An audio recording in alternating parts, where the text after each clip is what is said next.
4 मोमबत्तियां रात का समय था।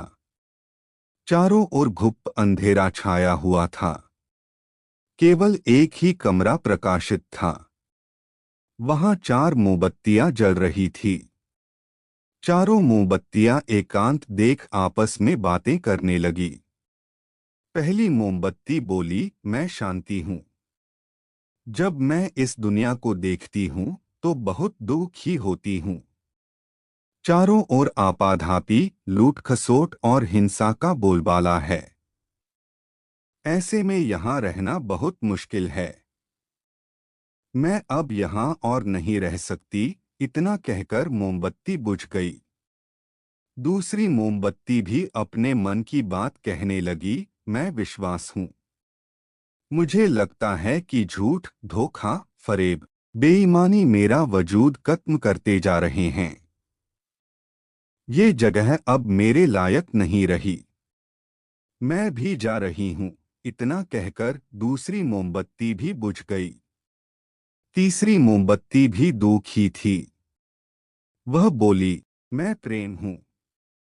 मैं हर किसी के लिए हर पल जल सकती हूँ। लेकिन अब किसी के पास मेरे लिए वक्त नहीं बचा।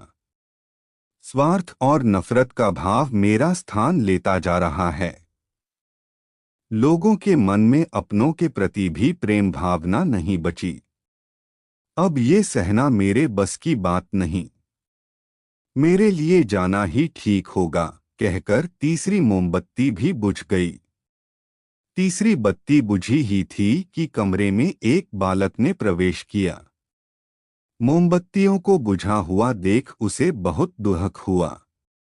उसकी आंखों से आंसू बहने लगे। दुखी मन से वो बोला, इस तरह बीच में ही मेरे जीवन में अंधेरा कर कैसे जा सकती हो तुम? तुम्हें तो अंत तक पूरा जलना था, लेकिन तुमने मेरा साथ छोड़ दिया। अब मैं क्या करूंगा?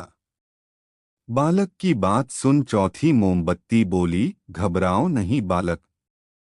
मैं आशा हूं और मैं तुम्हारे साथ हूं।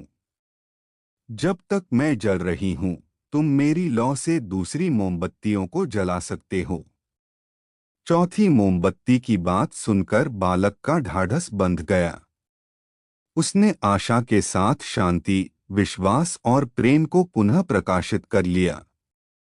सीख, जीवन में समय एक सा नहीं रहता। कभी उजाला रहता है तो कभी अंधेरा। जब जीवन में अंधकार आए, मन अशांत हो जाए, विश्वास डगमगाने लगे और दुनिया पराई लगने लगे, तब आशा का दीपक जला लेना। जब तक आशा का दीपक जलता रहेगा, जीवन में कभी अंधेरा नहीं हो सकता। आशा के बल पर जीवन में सब कुछ पाया जा सकता है। इसलिए आशा का साथ कभी ना छोड़े।